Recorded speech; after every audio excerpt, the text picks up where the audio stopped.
Hello student, welcome to our channel HDS how to study. चलो आज की class 10 তোমাদের যে 15 নম্বর চ্যাপ্টারটি আছে, 15 নম্বর চ্যাপ্টার থেকে উপপাদ্য আছে তোমাদের সিলেবাসে তিনটে, একটা হচ্ছে উপপাদ্য 40, একটা হচ্ছে উপপাদ্য 41 এবং একটা হচ্ছে উপপাদ্য 42। তো আজকে 40 নম্বর উপপাদ্যটা আমরা করবো, যেটা অ্যাকচুয়ালি ফাউন্ডেশন আমরা বলতে পারি এই স্পর্শক সংক্রান্ত উপপাদ্যের, কারণ এখান থেকে আমরা একটা ল সম্বন্ধে জানবো যেটা তোমাদের এই উপপাদ্যে লেখা আছে। দেখো, বৃত্তের কোনো বিন্দুতে স্পর্শক ওই স্পর্শবিন্দুগামী যে ব্যাসার্ধ পরস্পর কী হবে, লম্ব হবে অবস্থিত। মানে কি, একটা বিন্দুতে যে স্পর্শক টানবো এবং ওই বিন্দু থেকে যে আমরা বৃত্তের কেন্দ্রকে যোগ করে দিলে যে ব্যাসার্ধটা পাবো, সেই স্পর্শবিন্দুগামী ব্যাসার্ধ বলা হচ্ছে, সে দুটো কি পরস্পর লম্ব হবে, পরস্পর লম্ব হবে। তাহলে আমাদের সবার আগে জানতে হবে, তোমরা নিশ্চয়ই জানো স্পর্শক কী। স্পর্শক ব্যাপারটা মানে বোঝা যাচ্ছে স্পর্শ কথাটাও আছে কোথাও, তাই না? তাহলে বৃত্ত একটা আগলে তার একটা টোটাল যে জিনিসটাকে তাকে আমরা কী বলি, পরিধি। তাহলে পরিধির ওপর যে কোনো একটা বিন্দুতে আমরা সেই বিন্দু থেকে যদি একটা সরলরেখাকে টেনে দিই সোজাসুজি লম্বভাবে, যেভাবে তুমি বা টেনে দাও যে কোনোভাবেই, তাহলে যেটা হয় তাকে বলা হচ্ছে স্পর্শক। মানে বৃত্তের পরিধির যে কোনো একটি বিন্দুতে ওটা শুধু স্পর্শ করে যাবে, সেটা হচ্ছে স্পর্শক। তাহলে এখানে যেটা বলা হয়েছে যে বৃত্তের কোনো বিন্দুতে স্পর্শক ওই স্পর্শবিন্দুগামী ব্যাসার্ধ এবং ওই স্পর্শবিন্দুগামী ব্যাসার্ধ কীভাবে পরস্পর লম্বভাবে অবস্থিত, সেটা করতে গেলে তাহলে সবার আগে আমাকে একটা ছবি আঁকতে হবে। এই ছবিটা আমরা বারবার তোমাদের আগেও বলেছি, সেটা আমি এখানে পেন দিয়ে দেখাচ্ছি, কিন্তু তোমরা অবশ্যই কী দিয়ে আঁকবে, পেন্সিল দিয়ে। ঠিক আছে, পরীক্ষায় ঠিকঠাক নাম্বার পেতে হলে পেন্সিল দিয়ে সুন্দর করে কম্পাস ইউজ করবে, করে আঁকবে। আমি এমনি হাত দিয়ে একটা গোল আঁকার চেষ্টা করছি। চলো, তাহলে আমাদের এখানে পদার্থ এখানে লিখতে হবে। তাহলে পদার্থ আমি লিখছি, আগে আমি ছবিটা আঁকি। তাহলে একটা কী করবো, এরকম একটা গোল এঁকে নিচ্ছি। বৃত্ত মোটামুটি হয়েছে, যাই হোক, তার একটা কেন্দ্র হবে, সেই কেন্দ্রটা হচ্ছে ও। এখন এই ও কেন্দ্রীয় তাহলে বৃত্ত হলো, এই বৃত্তের একটা কোনো বিন্দু নিতে হবে যেখানে আমার স্পর্শ রাখতে হবে। ধরে নিচ্ছি এই সেই বিন্দু, সেই বিন্দুটার নাম দিচ্ছি পি, সেই বিন্দুটার নাম দিচ্ছি পি। তাহলে এই পি বিন্দুতে একটা স্পর্শক, মানে এই পি বিন্দুকেই শুধু টাচ করে যাবে। এখন দেখো, আমি এটা আঁকতে গিয়ে যদি কোনো বৃত্তের অন্য পরিধির কোনো জায়গায় টাচ করে যায়, সেটাকে ধরলে হবে না। এখানে আমি দেখাচ্ছি, তাই জন্য এরকম হতে পারে, বাট আলটিমেট ব্যাপারটা হচ্ছে যে এই পি বিন্দু ছাড়া এই বৃত্তের পরিধির অন্য কোনো বিন্দুতে কিন্তু ওই এবি স্পর্শকটা টাচ করবে না, নাহলে সেটা স্পর্শকার থাকবে না। তাহলে আমি কী করবো, একটা মোটামুটি আমি চেষ্টা করছি যাতে এই বিন্দুর ওপর দিয়ে যায় একটা স্পর্শক আঁকার। তাহলে সোজা একটা সরলরেখা টানছি, যেটা বৃত্তের এই বিন্দুটাকে টাচ করে এরকম গেল। তাহলে সরলরেখা মানে কি, তার দুদিকেই কিন্তু একটা অ্যারো চিহ্ন থাকবে। তাহলে অ্যারো চিহ্ন থাকবে, যার ভিতরে কোথাও দুটো বিন্দু আমি নিচ্ছি, একটার নাম দিচ্ছি এ, একটার নাম দিচ্ছি বি। তাহলে কি হলো, তাহলে ও কেন্দ্রীয় বৃত্তের একটি পরিধির ওপর যে কোনো বিন্দু হলো পি, সেই পি বিন্দুতে কী করা হলো, একটা স্পর্শক টানা হলো, যার নাম দেওয়া হলো এবি। তাহলে এখানে বলছে যে স্পর্শ বিন্দু, তাহলে এই স্পর্শক যে বিন্দুতে আঁকা হলো, সেই স্পর্শ বিন্দুকে আমি একটা ব্যাসার্ধ, তার মানে কি, এই বৃত্তের ওপর যে কোনো পরিধির যে কোনো বিন্দুকে যদি আমরা বৃত্তের কেন্দ্রের সাথে কানেক্ট করে দিই, যে সরলরেখা, তাকে আমরা কী বলি, ব্যাসার্ধ আমরা জানি। তাহলে এই স্পর্শ বিন্দুর সাথে এই ব্যাসার্ধ যে কানেক্ট করার ফলে যে রেখাটা হয়েছে, তাহলে এটা কী হবে, ব্যাসার্ধ। তাহলে এটা হবে স্পর্শবিন্দুগামী ব্যাসার্ধ, যার নাম কী হলো, ওপি। আপাতত আঁকা তোমার ক্লিয়ার। তাহলে এই জিনিসটাকে আমি পদার্থে লিখবো। তাহলে কী লিখবো, লিখবো যে ও কেন্দ্রীয় বৃত্তির, ও কেন্দ্রীয় বৃত্তের পি বিন্দুতে এবি স্পর্শক, পি বিন্দুতে এবি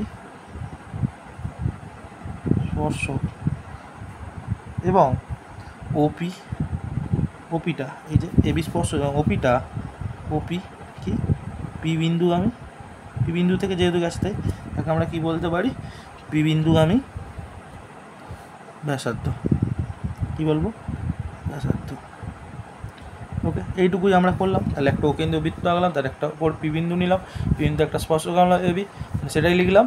আর এই পি বিন্দু যদি স্পর্শবিন্দু, সেই স্পর্শবিন্দু আমি ব্যাসার্ধ আমার চেয়েছি, কারণ ওইটাই তো প্রমাণ করতে হবে যে এই লেখাটার উপর এটা লম্ব। দেখো, দেখতেই পাচ্ছ উল্টো দিকের টি এর উপর লম্ব, এটাকে আমি প্রমাণ করে দেখাতে হবে। তাহলে কি এটা হলো, ঠিক আছে।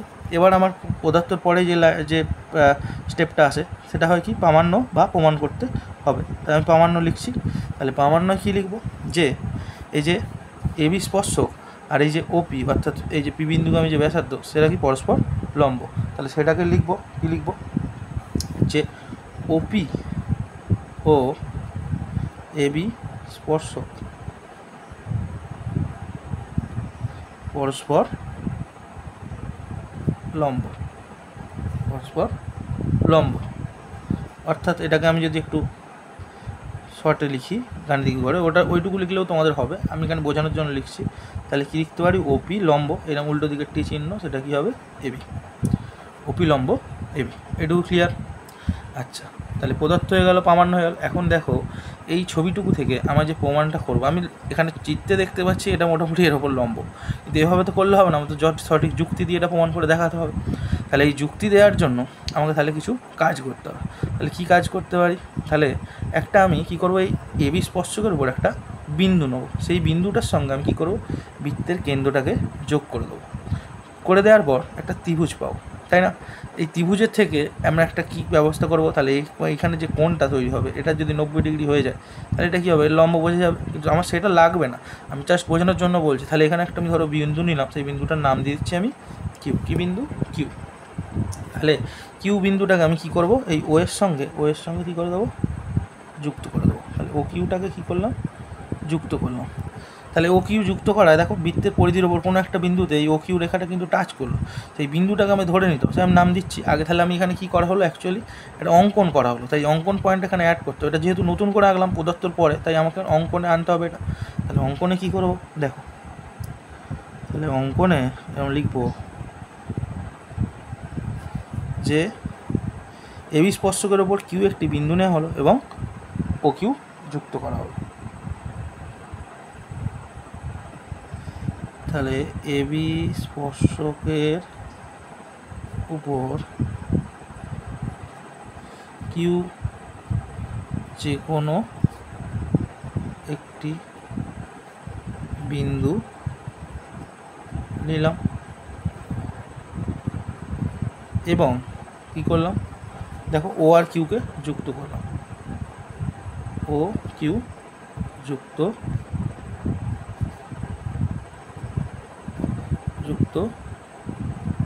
করা হলো।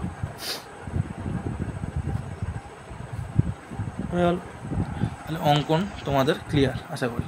তাহলে এবার অঙ্কনের পর যেটা আসবো প্রমাণ। তাহলে প্রমাণে কী করব দেখো,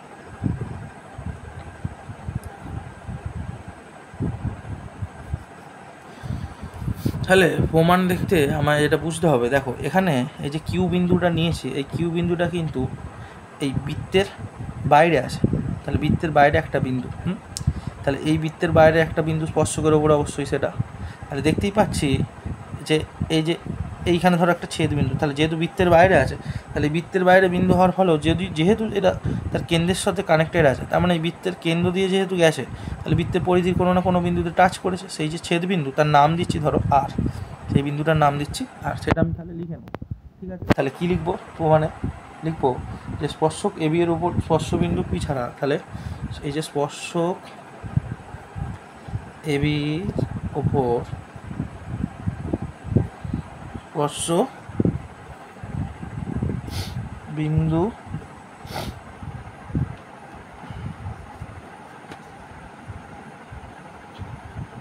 পি ছাড়া অন্য যে কোনো বিন্দু সব কিছুই কিন্তু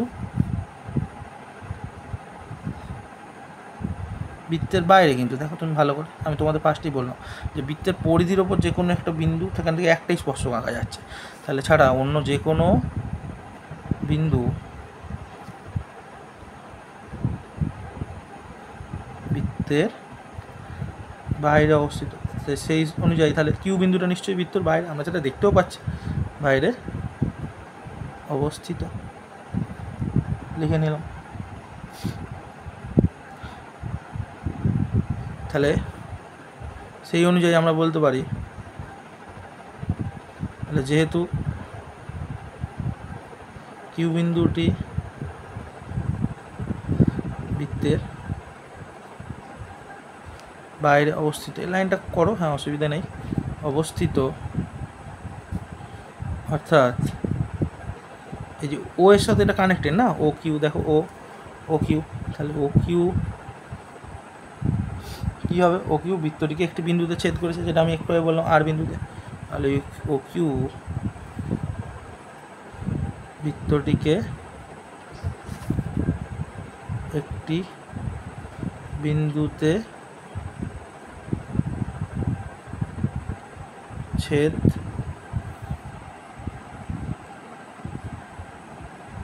করবে।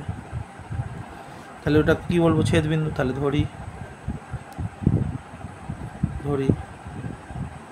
ছেদ বিন্দুটি কি হলো, বিন্দুটি হলো আর কি হলো, ছেদবিন্দুটি হলো, ছেদবিন্দুটি হলো আর। ঠিক আছে, এখন ছেদবিন্দু হয়ে গেল আর।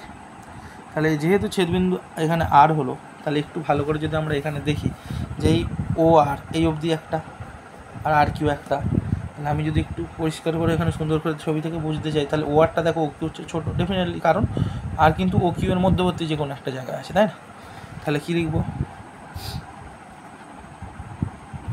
অতএব এই যে ও আরটা, ও আর কী হবে, ও কিউ হচ্ছে ছোটো, লেস দেন ও কিউ।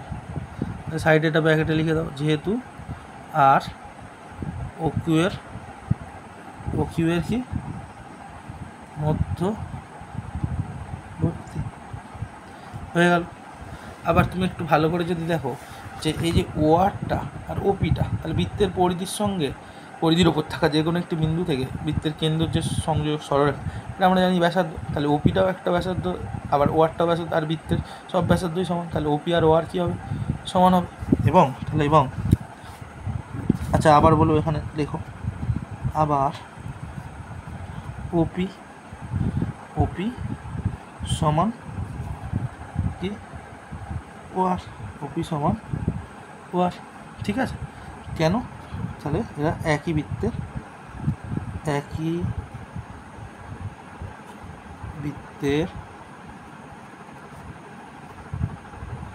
ব্যাসার্ধ,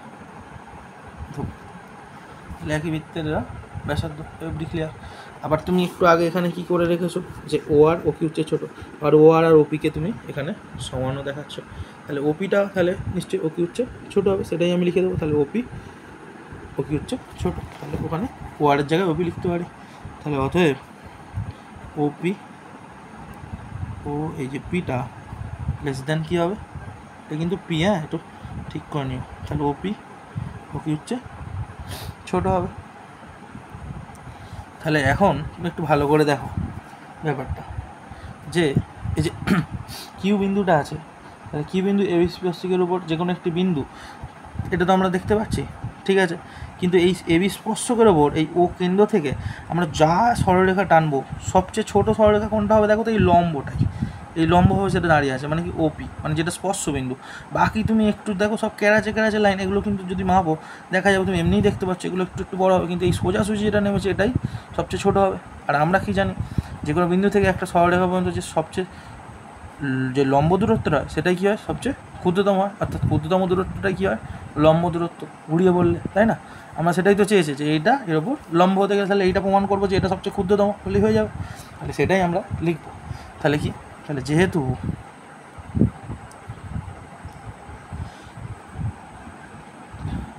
তাহলে কিউ বিন্দু এবি স্পর্শকের উপর যে কোনো একটি বিন্দু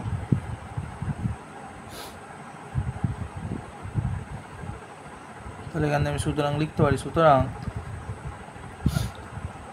তাহলে বৃত্তের কেন্দ্র ও থেকে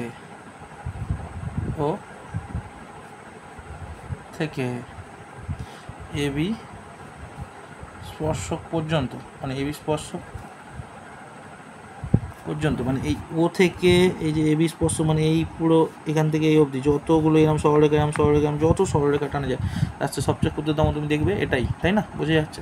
তারপরে এবি স্পর্শক পর্যন্ত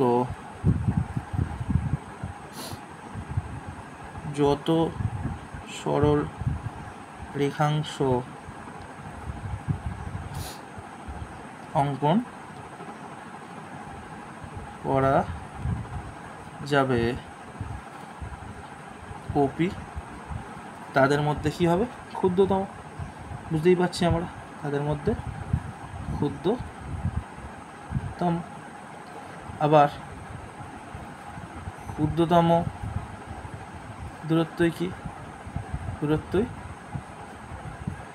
ক্ষুদ্রতম দূরত্বই লম্ব দূরত্ব, লম্ব দূরত্ব এটা আমরা কি জানি তো, তাহলে বলতেই পারি যে ওপিটা এই ওপির ওপর লম্ব নিশ্চয়ই, ক্ষুদ্রতম দূরত্ব এটাই, তাহলে এটাই লম্ব দূরত্ব হবে, তাহলে ওপি লম্ব এবি লিখে দিতে পারে।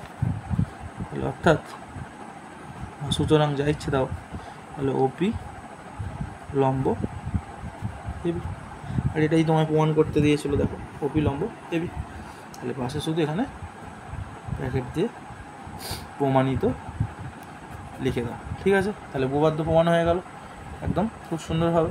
তাহলে এখানে আমাদের দুটো জিনিস খেয়াল রাখতে হবে, একটা যে আমরা ক্ষুদ্রতম দূরত্ব লম্ব দূরত্ব এটা জানি, আর বৃত্তের স্পর্শক মানে যে পরিধির উপর যে কোনো একটা বিন্দু থেকে একটাই স্পর্শক আঁকছি সেখানে দেখা যাচ্ছে, আর সেই স্পর্শকটা কিন্তু বৃত্তের পরিধির উপর অন্য কোনো বিন্দুকে আমরা স্পর্শ করাতে পারবো না, এটা হবে না, তাই না। তাহলে এখানে একবার আমি যদি সামারি করে দিই উপপাদ্যটা সব করে একটু দেখে নাও শর্টে, তাহলে এখান থেকে একটা ল বেরোলো কি, তাহলে বৃত্তের পরিধির উপর যে কোনো একটা বিন্দুতে স্পর্শক, আর সেই স্পর্শ বিন্দু থেকে বৃত্তের কেন্দ্রকে যোগ করলে যে ব্যাসার্ধ পাওয়া যায় তার পরস্পর কী হবে, লম্ব হবে, সেটাই প্রমাণ করতে দিয়েছিল। এই যে লটা নিয়মটা বেরোলো এটাকেই কিন্তু কাজে লাগে আমরা সমস্ত অঙ্ক এবং এর পরের উপপাদ্য ইভেন স্পর্শক সংক্রান্ত যে সমস্ত সম্পাদ্য আছে সেগুলো আমরা বুঝতে কাজে লাগবে, ঠিক আছে। তাহলে দেখো এখানে কি বলেছিল যে বৃত্তের কোনো বিন্দুতে স্পর্শক ওই বিন্দু আমি স্পর্শবিন্দু আমি ব্যাসার্ধ পরস্পর লম্বভাবে অবস্থিত। তাহলে প্রথমে আমরা একটা বৃত্ত এখানে নিয়েছি অকেন্দ্র বৃত্ত, যার একটি পি বিন্দু নিয়েছে স্পর্শ তোমার পরিধিতে, তার উপর একটি স্পর্শক এঁকেছি এবি। এখন দেখতেই পাচ্ছি স্পর্শবিন্দু থেকে এই যে কেন্দ্র ওকে কানেক্ট করলে ওপি পাচ্ছি, এটা হচ্ছে ব্যাসার্ধ, তাহলে ওপি পি বিন্দুগামী ব্যাসার্ধ সেটাও লিখে দিয়েছি। তাহলে প্রামাণ্যতে কী করেছি, ওপি আর এবি স্পর্শক স্পর্শলম্ব এটা আমাদের করতে বলেছিল, তাই সেটা লিখেছি। তাই সেটাকে আমরা যদি লম্ব চিহ্ন দিয়ে লিখি ওপি লম্ব এবি এটা লিখলেও হতো, এইটা লাইনটা তোমরা স্কিপও করতে পারো, এটা ডাইরেক্ট লিখলে হতো, অর্থাৎটা না দিয়ে শুধু এইটুকু লিখলেও হতো।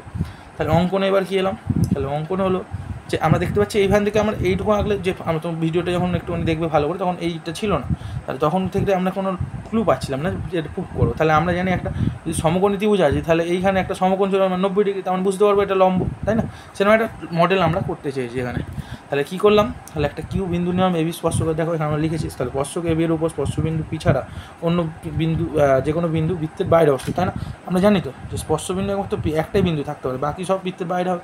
তাহলে যেহেতু বৃত্তের বাইরে অবস্থিত, তাহলে একটা দেখো এই স্পর্শের উপর একটা, এই স্পর্শকের উপর একটা বিন্দু নিলাম, সেটা হচ্ছে কিউ। তাহলে যেহেতু কিউ বিন্দুটি বৃত্তের বাইরে অবস্থিত, তাহলে এখানে কী করলাম, বৃত্তের বাইরে অবস্থিত, তাহলে যেহেতু এখানে আমরা তাহলে কিউ বিন্দুটি বৃত্তের বাইরে অবস্থিত এটা আমরা নিয়েছি। আচ্ছা এখন অঙ্কনে দেখো আগে আমি কিউ নিয়ে নিয়েছি, যে এবি স্পর্শকের উপর কিউ যে কোনো একটি বিন্দু আর ও কিউকে যুক্ত করে দিয়েছি। তাহলে এখানে দেখছি যে যেহেতু কিউ বিন্দুটি বৃত্তের বাইরে অবস্থিত, অর্থাৎ ও কিউ বৃত্তটিকে একটি বিন্দুতে ছেদ করে ডেফিনেটলি, কারণ যেহেতু কেন্দ্রের সাথে সেটা কানেক্ট হয়ে আছে, তাহলে বৃত্তের পরিধিতে কোথাও না কোথাও সে ছেদ করেছে, সেই ছেদ বিন্দুটাকে ধরে নিয়েছি আর সেটা লিখে নিয়েছি।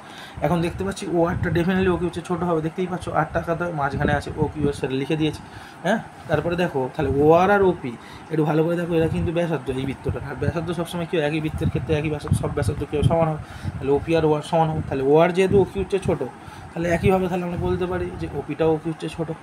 আবার আমরা জানি যেহেতু কিউ বিন্দুটা এবি স্পর্শকের উপর যে কোনো একটা বিন্দু সেটা কিন্তু বৃত্তের বাইরে অবস্থিত, সুতরাং বৃত্তের কেন্দ্র ও থেকে এই এবি স্পর্শকের উপর যতগুলো সরলরেখা আমরা টানছি, দেখো ও কিউ তো ও পিচ্ছেদ বড় দেখতেই পাচ্ছ, সব লাইন কিন্তু কেরাচেভাবে আসবে, তেমন একটু বড় হবে। ওপি কিন্তু একমাত্র লাইন দেখতে পাচ্ছি যেটা কিন্তু সবচেয়ে ছোটো হবে, যেটা ক্ষুদ্রতম লাইন, আর আমরা জানি কি ক্ষুদ্রতম দূরত্বটাই হয় লম্ব দূরত্ব। তাহলে সেটা কী হলো, এবি স্পর্শক পর্যন্ত যত সরলরেখা সংক্রমণ করা যাবে ওপি তাদের মধ্যে ক্ষুদ্রতম, আবার ক্ষুদ্রতম দূরত্ব লম্ব দূরত্ব, তাই আমরা বলতেই পারি ওপি কার ওপর, এখানে এবির ওপর কাজ হচ্ছে, তাই ওপি এবির ওপর লম্ব, তাহলে ওপি লম্ব এবি সেটা চিহ্ন দিয়ে লেখা হয়েছে, তাহলে এটাই প্রমাণিত। এই হচ্ছিল আমাদের উপপাদ্য। যাই হোক, আশা করি তোমরা বুঝতে পেরেছো। এই উপপাদ্য ভিডিওটা কিন্তু অনেকটা বড় করে আমি করলাম, কারণ একটু ভালো করে ডিটেলসে বোঝানোর জন্য, ঠিক আছে। এই ভিডিওটা আরও অনেক স্কিপ করে ছোটো করেও করা যেত, তোমরা পারলে 1.5x বা 2x মোডে দেখতে পারো, একবার দেখে নাও, আর আগে লিখে নাও, দরকার হলে লিখে নিয়ে একবার বোঝো, খুব ভালো করে ক্লিয়ার হয়ে যাবে। এই উপপাদ্যটা কিন্তু ভালো উপপাদ্য, এটা কিন্তু ফাউন্ডেশন বলতে পারো স্পর্শক উপপাদ্য, ঠিক আছে। তাহলে এই উপপাদ্যটা ভালো করে প্র্যাকটিস করো, শিখো, দেখবে তোমাদের পরে অঙ্ক এবং যে কোনো সম্পাদ্য যাই হোক স্পর্শক সংক্রান্ত সব ক্ষেত্রে এটা কাজে লাগবে, এবং এটা পরীক্ষার সিলেবাসে যেহেতু আছে এটাকে ভালো করে করে যাও, ঠিক আছে। আচ্ছা, এখনের মতো বাই, এরপর আমরা উপপাদ্য 41 নিয়ে আসছি। ওকে, টাটা।